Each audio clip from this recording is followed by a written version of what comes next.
πάροχος της Καστοριάς ράβουσε τα μαλλιά του σαν ήρθανε τα ταρκικά στην περιφέρεια του σαν ήρθανε τα ταρκικά.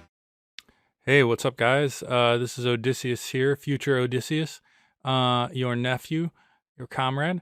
And I wanted to break in here at the beginning of the episode to talk to you about recent development since we recorded the episode, shortly after, as a matter of fact. There was a ceasefire announced, tenuous ceasefire announced between all parties. Iran, Israel, and the U.S. How long that holds remains to be seen. Of course, Israel continues attacking Gaza, but for the moment, that is where we're at. I just wanted to add that in, a little update. All right, enjoy the episode. See you on the other end. You're gonna wear a hat. You and George. What's his name on Mother of All talk shows? George. What the hell's his name? George. Oh, come on. Orwell. No. George. I'm joining the colonialists. I can sense a winning battle or losing one. I think here we are. George Galloway. You and George Galloway. He always wears a hat. Does he? Does he wear a hat or does he wear a pith helmet? No, he always wears a hat. I think because he was attacked and he's left scarred. I think that's why he does it.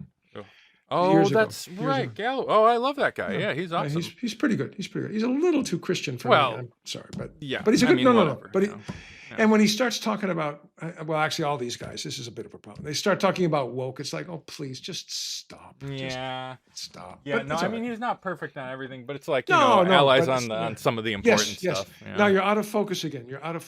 Is it now you're back in focus? So it must just be that when you start moving, your camera loses it a little bit. No, it's being cranky lately. I don't know what's going on. Let me have an idea. How about that? Nope. No, I mean, you're back in focus. We'll get it eventually here. There we go. Okay. Good enough. Yeah, I think so. It's fitting with the ADD, you know what I mean? Right. So I suppose I should say welcome to Comrade Uncle. I'm here. My name is Odysseus, and I'm here with my uncle. I'm the uncle. He's the uncle, Dr. Lyoun. Always good to be with you, Odie.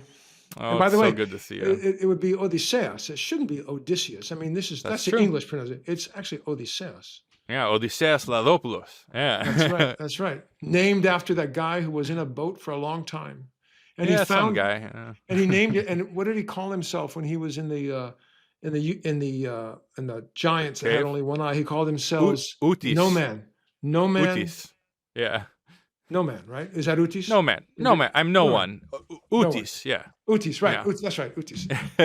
That's right. Utis, right. So you could be no man, or you could be Odysseus. One of the two. Yeah.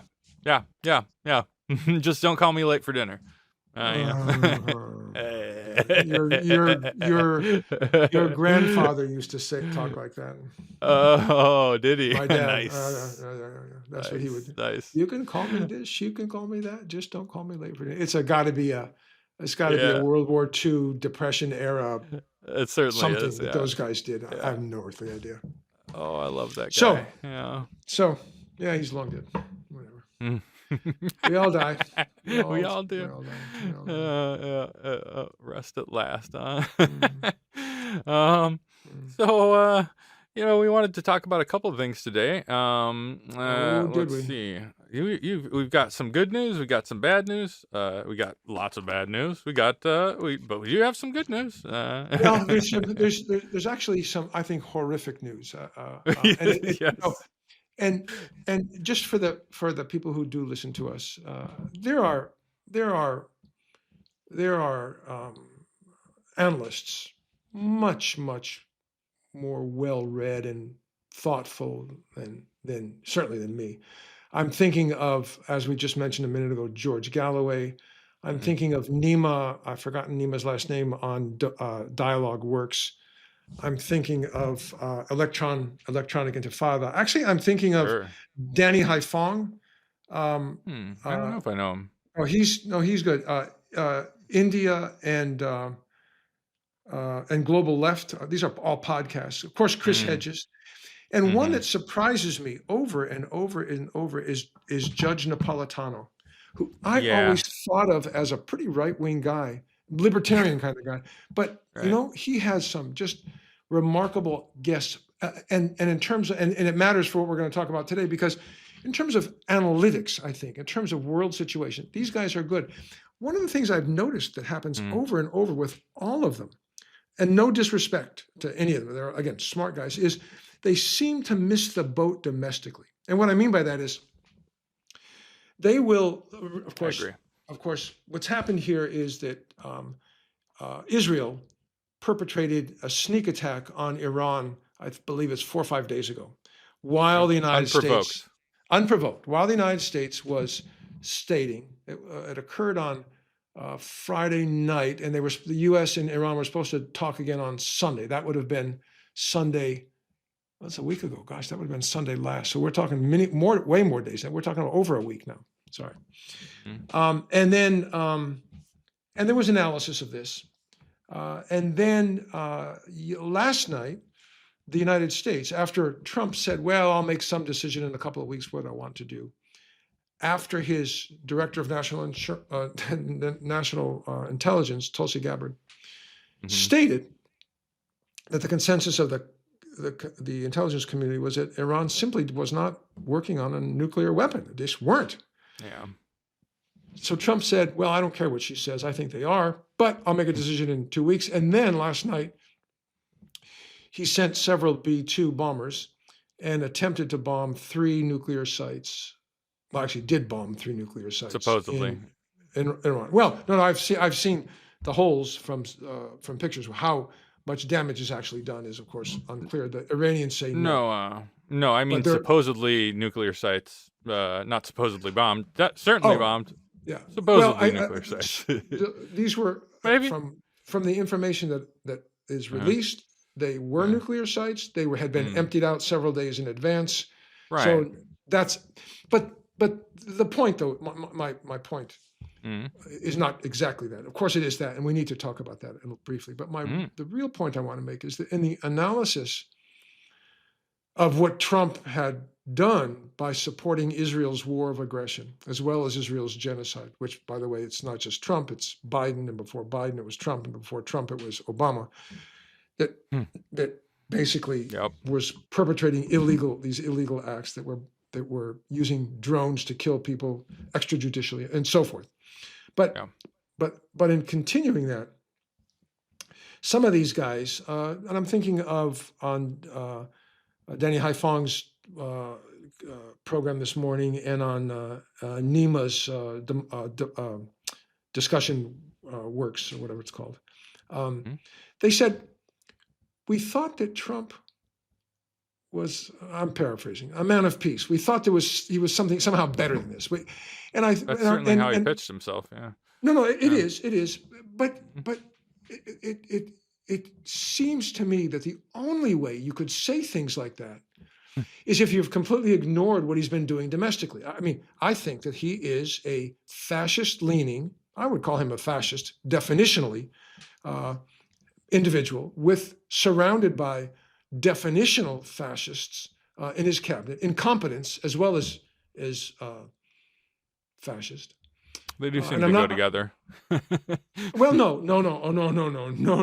You can be quite competent in this, right? Sure. But in this case, he has chosen people who are ideologically, and again, I'm not just throwing the word around. It is definitional. One can look this up. Fascist, and their competence level, whether it's RFK or Hegseth or anybody in between, including the little twit 22-year-old who's in charge of terrorism response. Oh yeah. What was his last job at Lowe's Hardware or something? I don't know. Anyway, not that there's anything wrong with people who work at hardware stores, but I mean, like, yeah, no, you could be. No, could I'm be sorry. not a monster. No. This is not a slam at hardware store workers. This is a slam at incredibly incompetent dipshits being placed in positions of importance where they have no competence. That's the key. The key is that boy has no competence. And do I think Iran's going to perpetrate terrorism on us? Frankly, I don't. I think the U.S. and Israel are the biggest terrorist powers on earth. But the only point I'm sorry, I'm getting a little bit sidetracking you. You're sidetracking me. The only point is that these guys would make those comments about Trump. We thought he was a man of peace. We thought he was somewhat different. We thought he wanted to focus on America. I mean, you can only say things like that if you've ignored what he's done since he's come to power. And what he's done since he's come to power, both kind of operationally and in terms of bills that he's wanted to pass, have been nothing short of horrific. So if you start with the guy's appointees, RFK Jr. as the head of Health and Human Services, I mean, we are facing it may not happen for a while, but we are facing a potential for the next pandemic that'll hit us where we will not be able to respond when the next wave of COVID hits us, which, by the way, has already appears to be, based on data, has already slammed or beginning to slam China. We are not going to be prepared. These guys are talking about not having vaccines. They're making proclamations. One that came out recently that RFK Jr. said was from the CDC. The CDC had nothing to say about this. It was RFK that said it, which was pregnant women do not need to be immunized.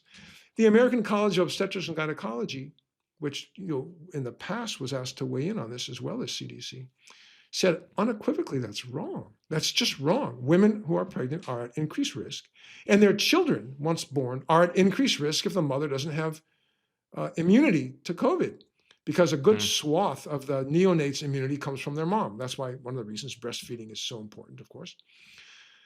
But we are going to be ill prepared for this, and it's whether it's him or whether it's the Secretary of Education, right, or I mean, it is truly breathtaking. And there's a couple of interesting articles which I think we should include in this month's podcast appended to them.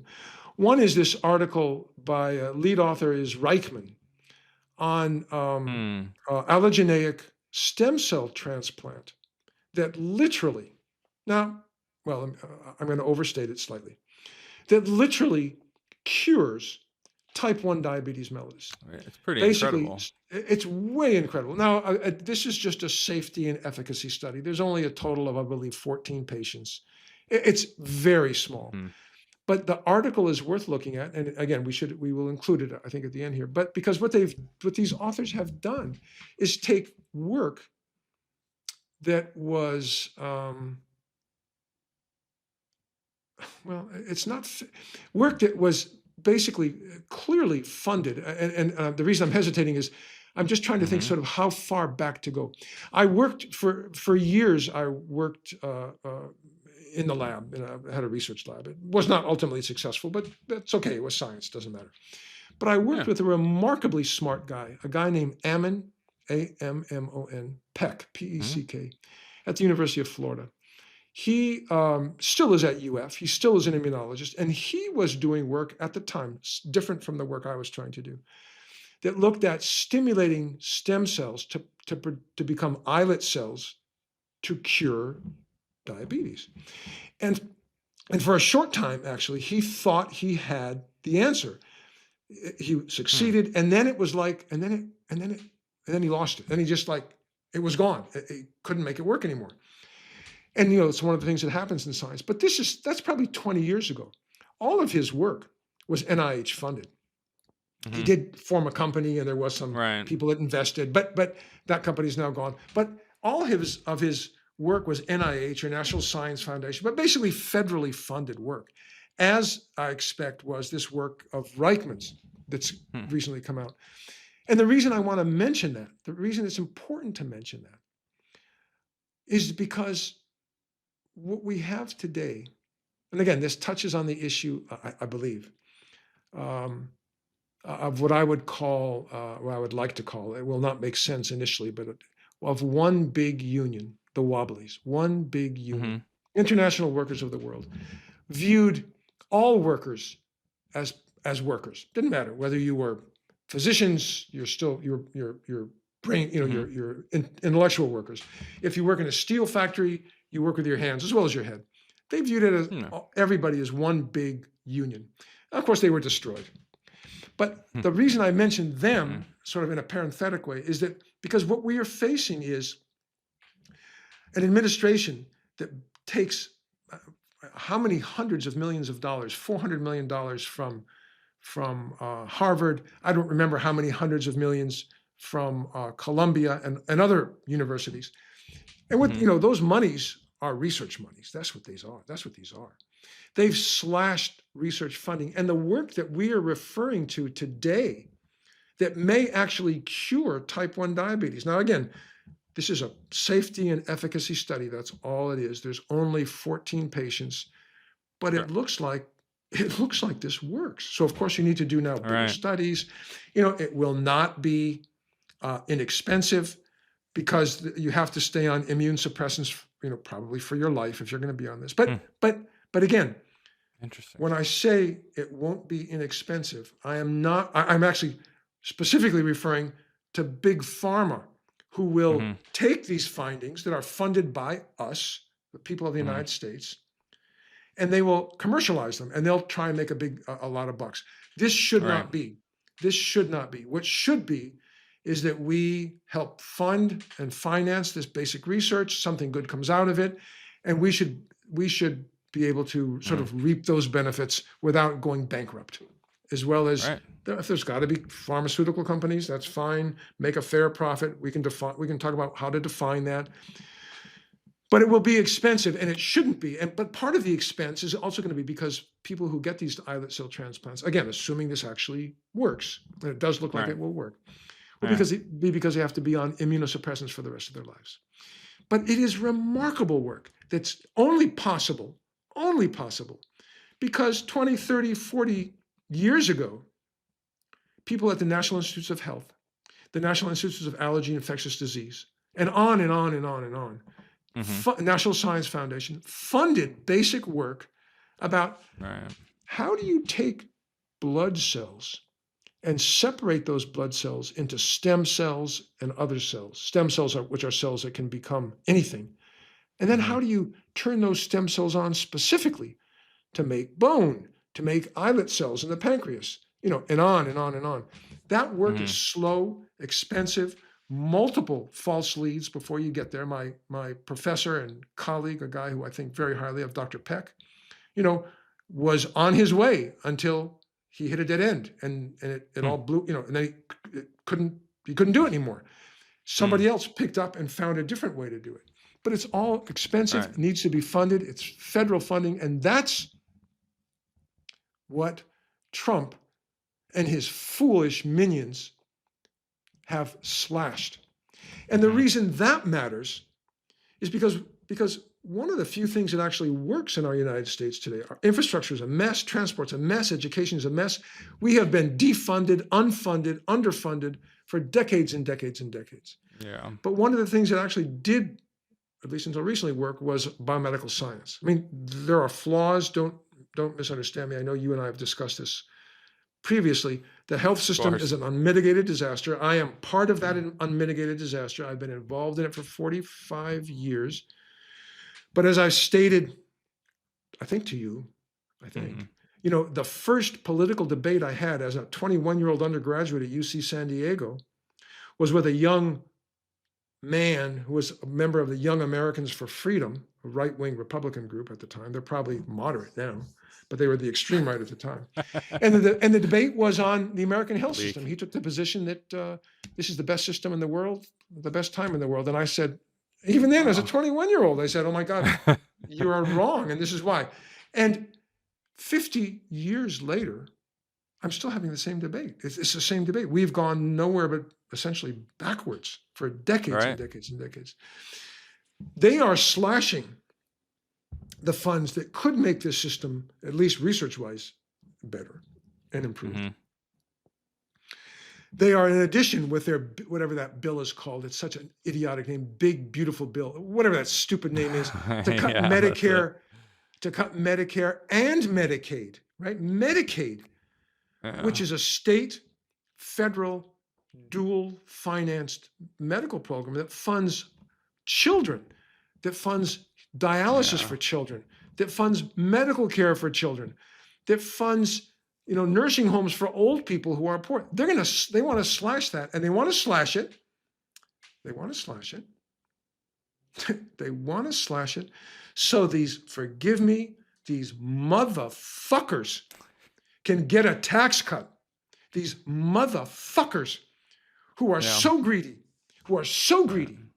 enough is never enough. They need a couple more yachts, a couple more airplanes. Yeah.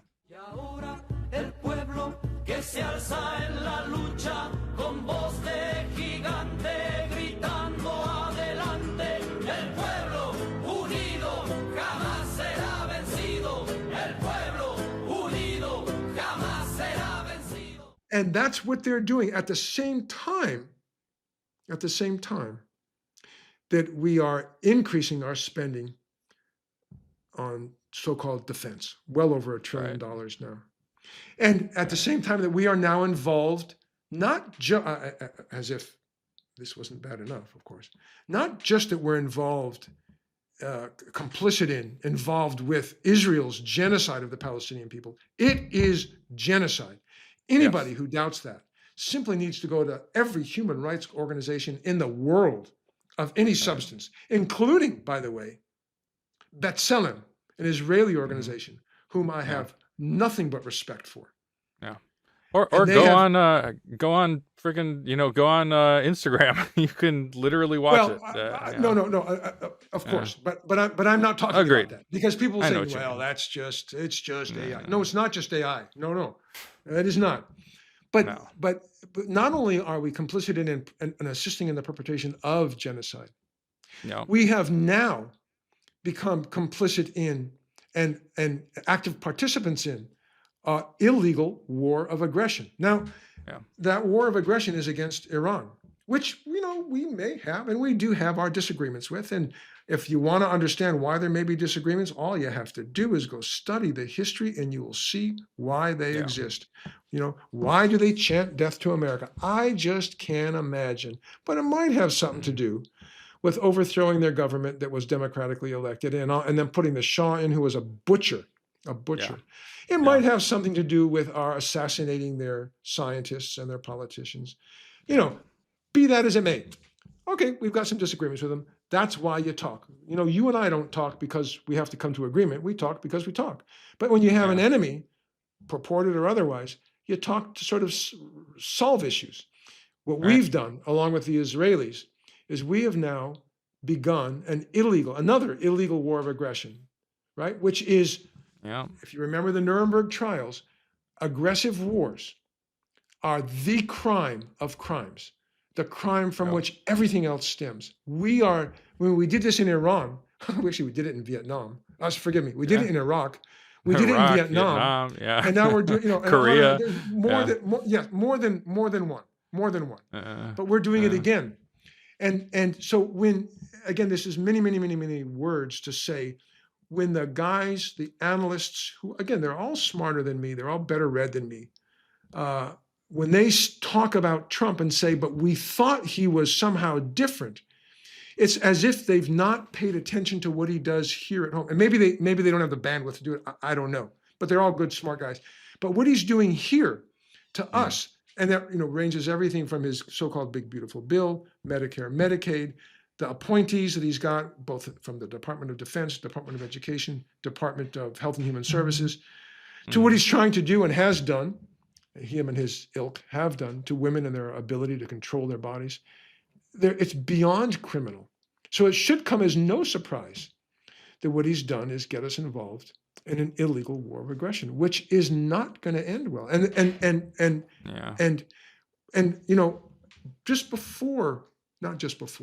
Years before World War II started, it became evident that the League of Nations had become nothing, not even a debating society. It was useless. And what Trump, but also before Trump, Biden, Trump, Obama have done, what we have done is make the United Nations essentially irrelevant. Now, Gutierrez, the Secretary General of the UN, has not come out strongly against what the United States and Israel have done, not in the slightest. So some of the blame is theirs as well. But we've made the United Nations irrelevant. We've made, by these acts, the Non-Proliferation Treaty, right? Yeah. The Non-Proliferation Treaty, which for those who don't know it, you can look it up. It's pretty straightforward. But basically, it was signed, I want to say 3-4 decades ago, maybe longer, that basically said countries have the right to use nuclear technology for peaceful purposes. You sign this, you can have it for your power stations, you can have it for whatever you want, but you can't make weapons. And you got to promise, and there's inspections and so forth. Iran signed it. Iran has allowed very, very robust inspections. Yep. Israel and Iran has no nuclear weapons. And they were complying, yeah. And they were complying. They were complying when they signed the JCPOA, Obama's treaty. They were complying when Trump tore it up. They were complying even after he tore it up. They were going to comply. They were trying to make a deal with Trump when they were attacked. Yeah, so and let's not forget, Biden could have signed back on and chose not to. He chose not to. He chose not to. That's right. It is truly, I mean, I think that there's some, they're just casting about looking for the next war in some ways, and I don't know. I do not cut Biden any slack on that account. No matter what you say about the guy, no matter what people want to say about the guy, I cut him no slack, and nor do I cut him any slack on the genocide that continues to be perpetrated on the people of Palestine and Gaza. But we have basically dealt death knells. Not again. This is not just Trump. This is over the last, I'd say, decade and a half, something like that. Death knell to the United Nations and to the Non-Proliferation Treaty. And although it may be an exaggeration, I worry that my outlook is so bleak I could exaggerate a little bit here. I believe we are seeing the beginning of World War III. I mean, World War, right? We are now in. There are genocides occurring not just in Gaza but also in Sudan and I think in Congo still as well. There are wiser. There are wars, serious wars going on in Ukraine, as well as now between Iran and Israel and us and the Palestinians. Although what's happening to the Palestinians is hardly a war; it's a genocide. We are on the cusp of the abyss. All it will, and both the Pakistanis, again, don't know how much credence to put in what they've said, but they have said, we will give Iran nuclear weapons if you guys continue this. The Chinese and the Russians are not going to, I don't think, stand by and watch Iran be decimated. Iran has said, we don't need your help now. Don't need anything. It's all good. From my understanding, they've said, we're still good. And they do seem to be handing Israel quite a beating. Yeah. The best. I want to emphasize. We've said this before. You and I have both said this before. Sure. They're as socialists. I believe in the concept of redemption, not religious, but political. We can be mistaken, we can make terrible mistakes, and we can still come back from that and be significant, productive, good human beings. So I don't want to see any Israeli young man or young woman or anybody, old man or woman, die needlessly. I don't.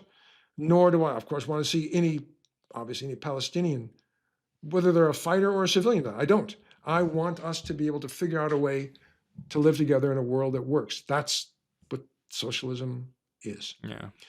But when you're being attacked, when a genocide is being perpetrated, I think there are times you simply have to fight back. And so the Iranians are indeed giving as good as they get to the Israelis.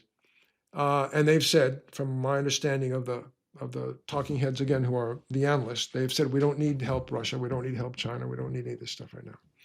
but it will not take an awful lot, I think, to see this degenerate into a world war. And and what might that look like? I mean, what that might look like is the Iranians continuing to hit Israel, and Israel deciding they need to use a nuclear weapon. And then we are toast. And it's well and truly screwed, yeah. And none of this needs to happen. None of this needs to happen. No. So again, 30 minutes talking now about why we think this is what's happening and why we think it's happening. And I think part of the issue is that the guys who keep saying, I expected more from Trump, I think they didn't and don't and probably never understood the kind of man that this man is. I mean, look, I mean, there's some, like, in all fairness, during, and I mean, far be it for me to be too fair to the guy, but in his first term, he didn't really, I mean, maybe he tried to start a war with Iran, but he was not as bellicose as, I mean, he technically didn't start any. He killed Soleimani. Yes. After Soleimani went to Iraq to make peace, right? So that was a potential cause for I'm not trying to make excuses for him, but I can see why you would get the idea maybe that because he does use that rhetoric, but like you say, you're not wrong. I mean, he is he's when it comes right down to it with Trump, he's just he governs. He might say this or that or the other, but he just governs like a neocon. Whenever they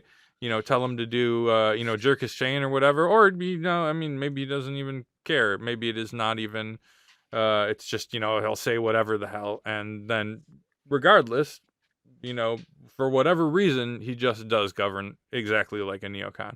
I have to admit, I do read his tweets. So I have to take a shower after every time I read one of them, I must admit, but I do read them.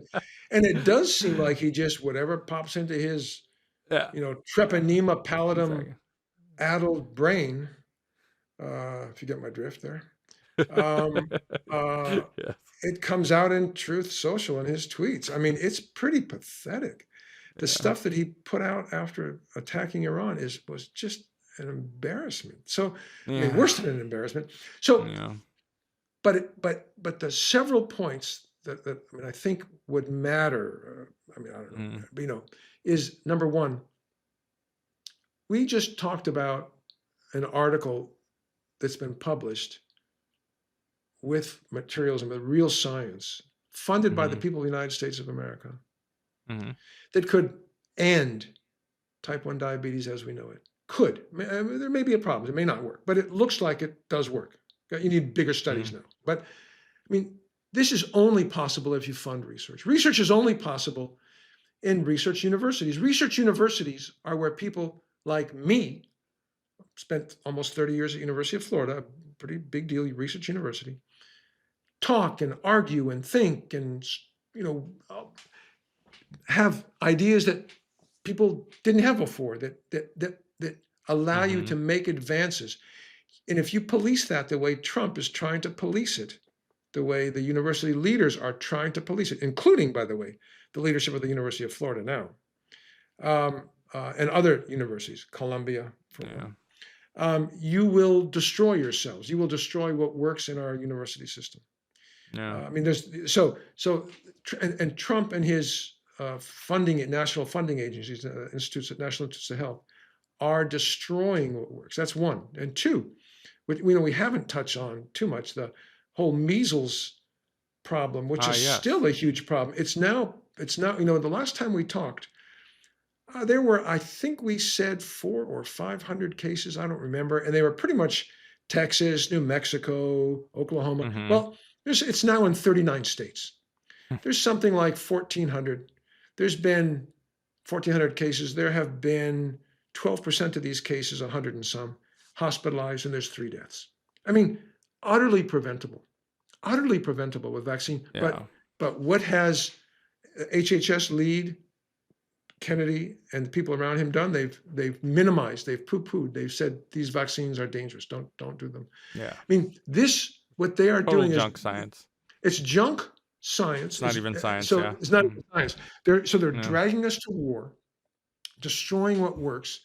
And as we look around at our country, including at the, I think, and I know I've made this point before, I don't mean to totally repeat myself over and over, but including the people who voted for Trump, our working class, who have been utterly and continue to be utterly betrayed by the Democratic Party. Yeah. You say, but you look around and you see this and you say, what are we going to do? What can we do? My fear now is that given the events internationally that we are in, just going to be, if we're not already, in a world of hurt, that this could explode in ways that are not just metaphorical.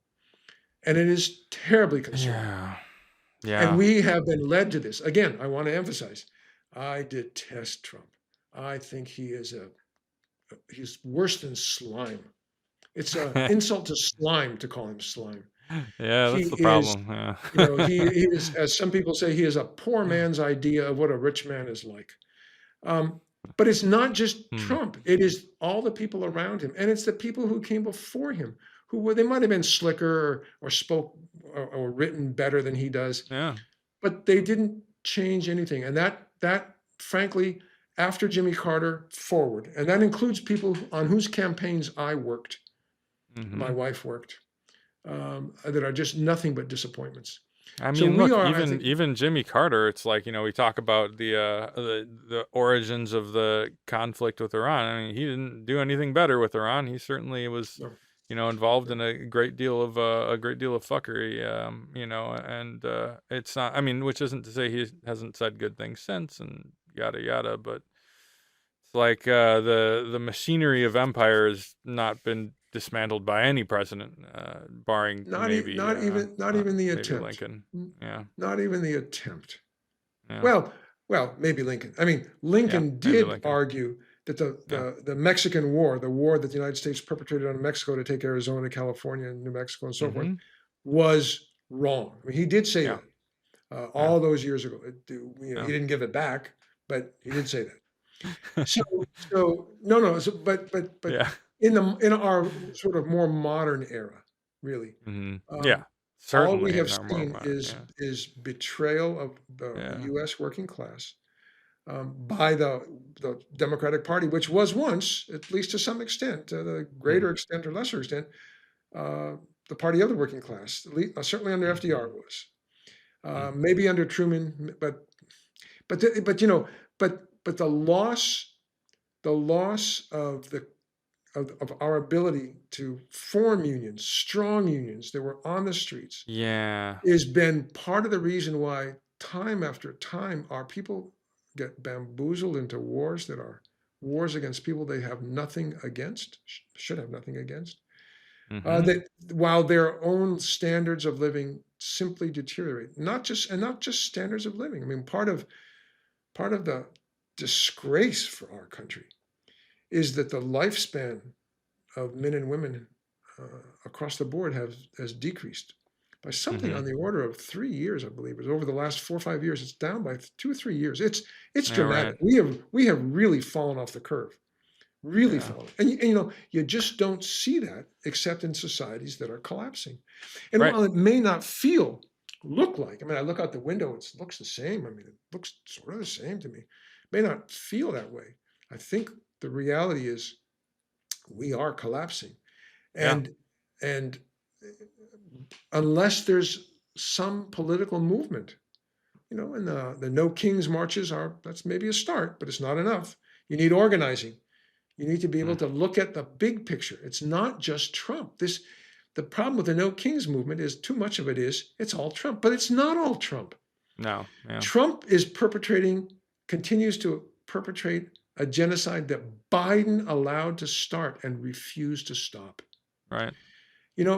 Things that Obama did with the extrajudicial murders of people who were not American citizens, that he refused to stop. I mean, and on and on and on. So Yeah. it's much bigger than one individual, and we don't have the machinery in place, I think, for Yeah. those of us who consider ourselves workers. I mean, I may be a physician, but Huh. the capital I have is here. Other than that, I got nothing, man. That's all there is. Right. We don't have the tools. We don't have the organizations. We do have the tools. We don't have the organization to help Yeah. us solve this problem. And that's a huge issue. And then on top of all Yeah. of that, as if that weren't enough, genocide, the threat of World War III, is there's the climate Climate emergency, change. which is being utterly ignored. Utterly ignored. Yeah. No, and they tie together too. I mean, this sort Yeah. of the bombing places, war is just a tremendous contributor to carbon emissions. It wreaks havoc on the environment. This is not, it's like, it's all part of the same struggle. I mean, you cannot fight climate change without fighting endless warfare. The forever war. It's just there. It's part and parcel. It'd be like recycling, but burning coal, or whatever. Right. It's like you can't. They're tied together. Yeah. We can't order other countries to do anything. We can enter into agreements, which we have, and then we've broken left and right, the Paris climate agreements. But we can do what we can do, and the technology does exist to salvage the one planet that we have. And as much as Elon Musk and the people who think he's such a smart guy may talk about going to Mars or somewhere, who the hell knows, this is the only planet we've got. We're not going anywhere. So we have to do everything we can to salvage this, to save our planet, to make it livable for me, but I'm going to be dead in 20 years, for you, for your kids, for our grandkids, our great-grandkids. And war has no place in that. Cooperation has every place in that. And the elimination of fossil fuels is incredibly important. Now, they may not be totally eliminated, but for the most part, we could do that today. We could. We just won't. We won't. And by the way, just to make it clear, Trump's big, beautiful bill, whatever that idiotic thing is called. Big, beautiful bullshit. Big bucket of bullshit. It's what it is. It eliminates the tax rebates for solar. Yeah. And it continues, as I understand it, the rebates for fossil fuels that the big oil companies get. It's just, and it does a whole bunch of other terrible things, including limit the judicial review of presidential decisions. I mean, just pathetic stuff.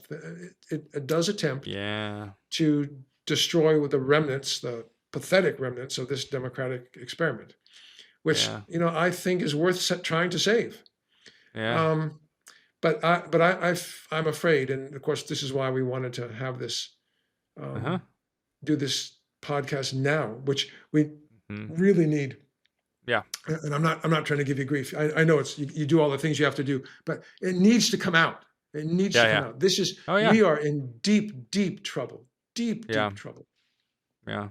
And illegal wars of aggression, I can think of nothing worse, except what's worse is potentially our soldiers, sailors, airmen, Marines will be thrust into battles that simply are going to waste their lives.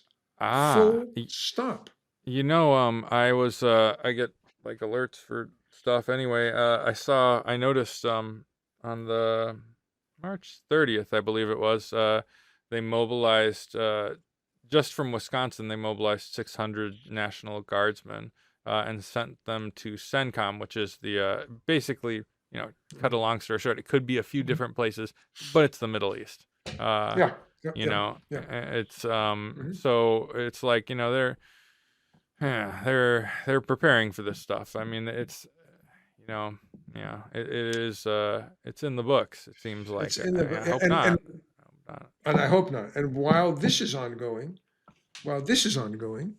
we have Homeland Security, a term I just can't bear to say, sending men, I think they're all men, dressed in civilian clothes with their faces covered, no badges, no warrants, no identification, pulling people off the street into cars that, at least if the clips I've seen are to be believed, cars with license plates that they change at their whim. Are these Ku Klux Klanners? Are these 3%ers? Are these Proud Boys? Are these criminals? Are these gangs? Are these federal agents? Are these, who are they? One would never know. Are these, well, that for sure. At least that for they sure. literally are wearing brown shirts, actually. They have vests that you or I can buy, bulletproof vests that say police, but that's all. And then, so when we were at our neighborhood organization meeting here in Gainesville, there was a police lieutenant present. These happen twice a year, and the police always come, to talk about neighborhood safety, and it's fine. This is Gainesville, and so I went up to the police lieutenant and I said, I need to ask you a question, but before I ask you the question, I need to make a comment first, because I don't want you to get the wrong impression. I said, when I was for 15 years the medical director of Gainesville Fire Rescue Service, we created, for the Gainesville Police Department, we created a group called the SWAT Medic Team, which is a group of medics that would go when the police rapid response team would go, and what they used to do is they would be a mile away, staged, waiting to be called in when it was all safe, and then but if someone got hurt, just the time between getting there and saving that person could be lost, the time you need. So we trained up with the police asked us to do this, and we did it. We trained up a group of medics, paramedics, who would literally go in with the cops. They wouldn't do cop things, but they were right there if somebody got hurt. A cop, a citizen, a whomever, it didn't matter. The idea was we take care of everybody, right? To save life. So I said this to him. I said, I'm saying this to you only I don't want you to think I'm, genetically anti-police. I said, but what is the position of Gainesville Police Department if ICE comes to town and starts arresting people at Lowe's Hardware? I mean, are you going to help them? Or do we call you? And he said two things. One, he said, we've gotten no direction from the chief of police on this. That's number one. But the second thing is if you see guys with guns, no uniforms, pulling people off the street, you call 911 and we will respond. We'll come. If it turns out they're really cops, well, I guess won't do anything. But we will come. So, again, one has to have faith in the police in order to do that, and I'm not sure I do. Even though again in Gainesville we have a pretty decent group, I think. But it is, this is, and of course, so why, you might not, you wouldn't say, but somebody listening might say, well, what do I care? I mean, if they're illegal, whatever. First of all, there's no such thing as an illegal human. There are people who have come here who don't have papers. Secondly, fuck you. Secondly, also true. Go ahead. Also true. But also people who are in the process of attempting to become papered, if you will. Yeah. And ICE has come and they've gone to the courts and just pulled them after and taken them and tossed them out of the country. Furthermore, there are people who are here with green cards, legally here, that they've arrested. And there's a handful of citizens American of the United citizens States that they've arrested because they look too brown. Walking while brown, living while brown. So these, that's why it matters, because these are literally, I think, the beginnings of our own brown shirt / Gestapo thugs, that if they're not stopped legally, we will have nothing but trouble. So there's a host of issues, and on this I'm going to have to stop because I've got another appointment. I'm sorry to say, but I did want this to talk to you about this. Yeah. This needs, the people who listen to this need to think seriously about this. This is all of a piece. I don't think you can be no kings, I'm against Trump, and say, but I want to wipe out the Palestinians, or let's go to war with Iran. This is all of a piece. Or that they're an acceptable loss, that it's somehow less evil, or Yes. Yeah. I'll take that because I'll get this. No, that was the rationale for bringing up the IWW, International Workers of the World, one big union. We are one big world, and we got to have rules, and you got to follow the rules. But we're the ones not following the rules. We are the ones not following the rules, and that's what's so frightening. Because not only do we not follow the rules, but we've got a significant number of massively powerful weapons that I'm afraid will be used, that are being used. So more on this to come. All right. Sounds good. Okay. All right. Okay. So you've got 4 or 3 articles to include on this. Mm-hmm. This Yep. You've got the opening music and the closing music and that piece that I sent you that you need to put in somewhere. It's a beautiful piece. Yes. El Pueblo Unido. Yes. Somewhere in this mix. Okay. Hell yeah. That sounds good. All right. Okay. I love you, man. Till next time. Take care. Sounds good. Bye-bye. Bye. Okay, so yeah, thanks for tuning in, guys. That's it. If you're on YouTube, give us a little like and subscribe. If you're listening on audio, give us a nice little review on whatever your podcasting app is. We'd very much appreciate it. Share it with your friends. I wanted to say a couple of words wrapping up. Look, we're facing, potentially World War III. It's pretty fucking bleak, right? That's a lot of heavy news, places that the U.S. has no business attacking, along with Israel. It is, pretty fucked up. But I don't want you to lose hope. And I want to leave you with some thoughts I had.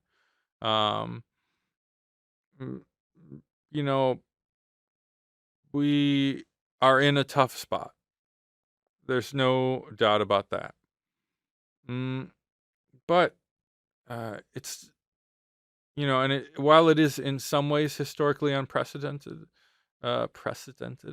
it isn't exactly the first time that humanity has been in this kind of bind. And more so than humanity, the left, broadly speaking, and I know maybe not all of you out there consider yourselves leftists. I think we probably maybe appeal to that section of the political compass, but I know not exclusively. So, I mean, regardless, the people who don't want to see the world, lit on fire and, turn to a frickin' cinder, or be invading places, broadly anti-imperialist, whatever, however you want to put it. This isn't the first time we've been in a tough spot. So part of why I bring that up is because I had a funny experience last weekend, I think, something like that. I went to see this play. It was called, Fallen Angels. And I'm sitting here watching this, and the kind of folks that go to plays probably skew liberal. Certainly you've got the money to go to a play, so that's something. I don't want to pigeonhole anybody, but probably middle class, upper middle class, maybe more, and probably liberal, for the most part. I'm sure there's some leftists. I'm sure there's all kinds of people. Well, anyway, what was the play about? The play was about this sort of wealthy people in London who, they have all these sort of whimsical, this, everybody, the one person thinks they're cheating on the other one, and, and they're going back and forth and getting drunk, and it's just, it's kind of the silly, I think it would be described as a romp. And in the background there's a maid, and the maid is made out to be more talented than but she's in the background, right? And I was thinking about this, like 1925 in London. What else was going on in 1925 in London? Truly pretty horrific British imperial system that was, exploiting people, right next door in Ireland, and abroad all over the world. They were, and it was like kind of like a ha ha ha funny, like the the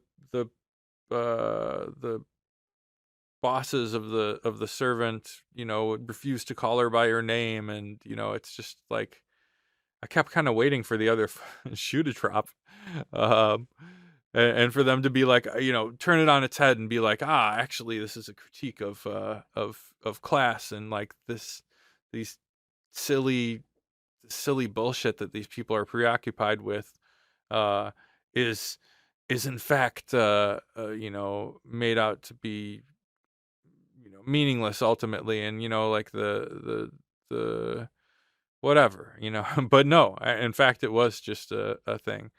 It was just kind of nothing. It ended, and that was it. It was just about these people, and there was a sort of critique of, I guess, gender politics, uh, and that's part of what made it interesting to me. While gender was addressed, class was most certainly not. Now, let me read to you and I swear this is going somewhere.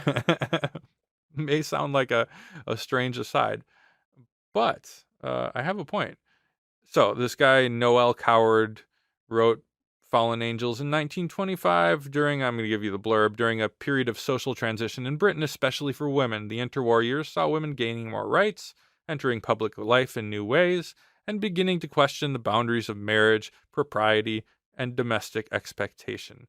While the surface of society remained polished, the foundations were shifting.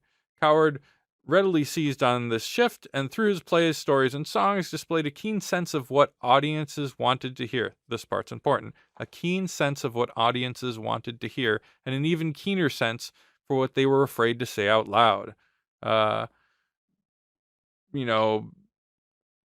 This was his sole attempt at genuine farce, blah, blah, blah. Now, why am I bringing that up in relation to our current moment?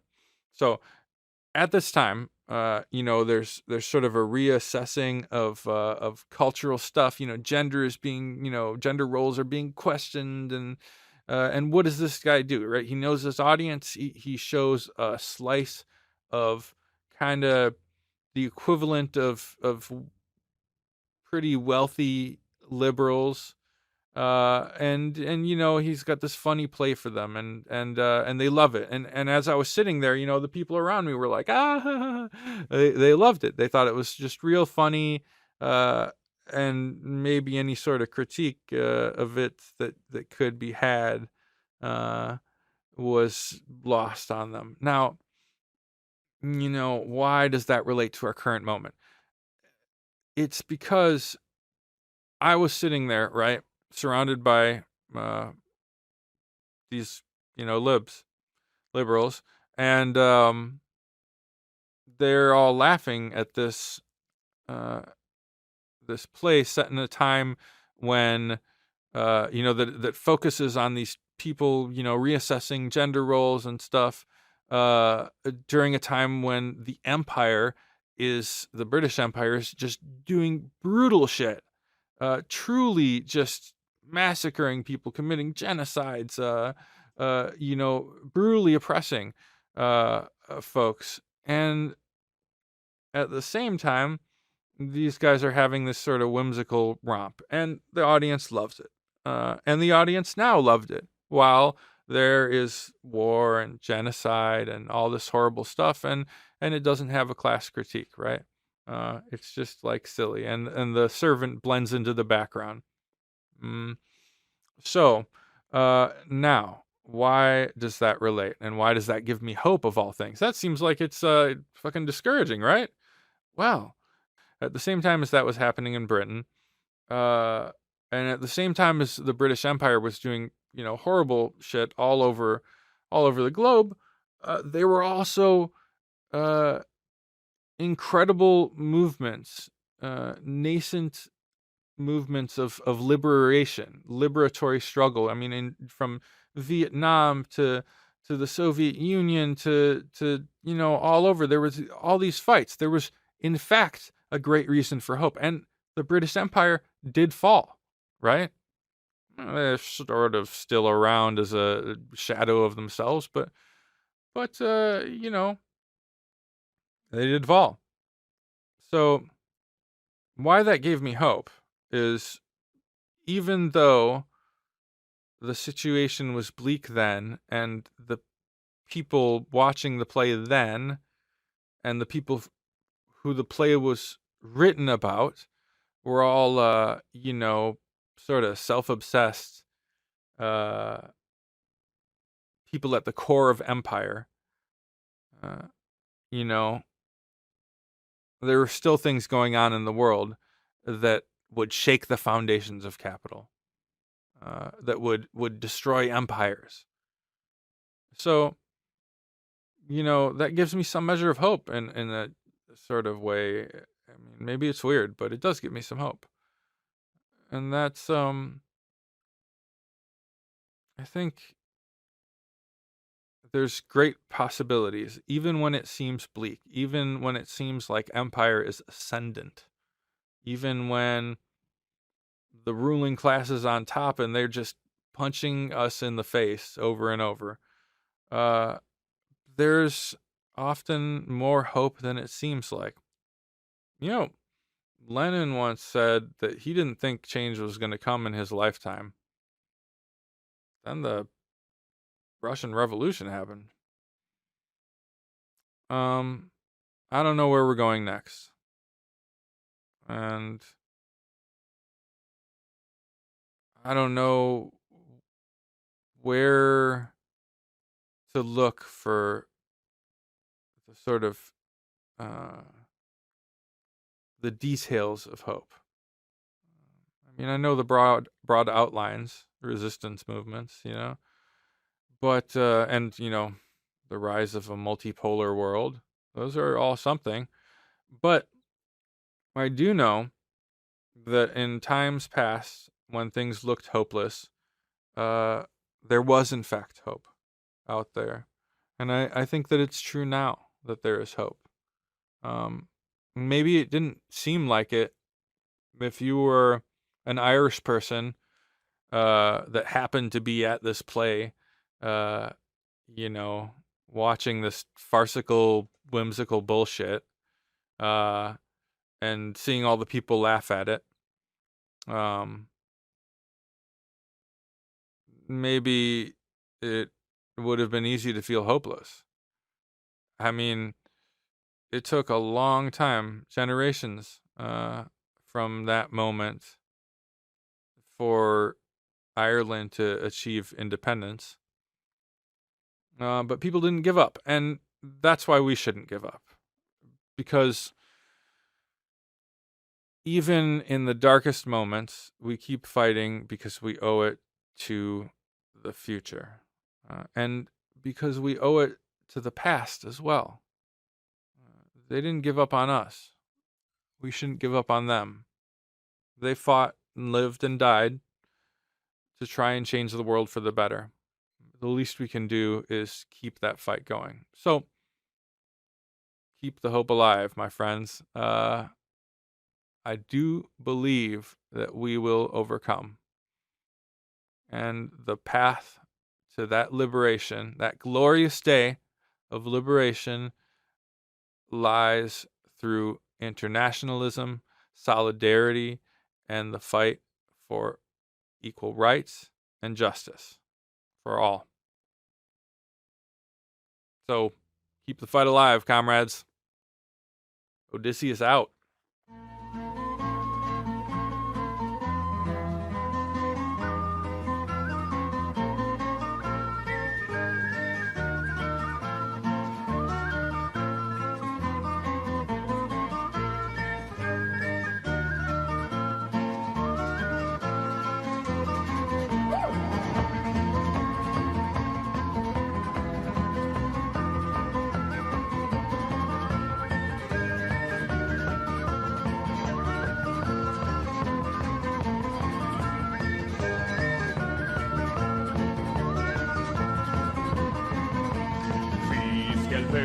sole, furia la bufera, scarpe rotte, pur bisogna andare a conquistare la rossa primavera, dove sorge il sol dell'avvenire. A conquistare la rossa primavera, dove sorge il sol dell'avvenire. Ogni contrada è patria del ribelle, ogni donna lui dona un sospiro. Nella notte lo guidano le stelle, forte il cuore, il braccio nel colpire.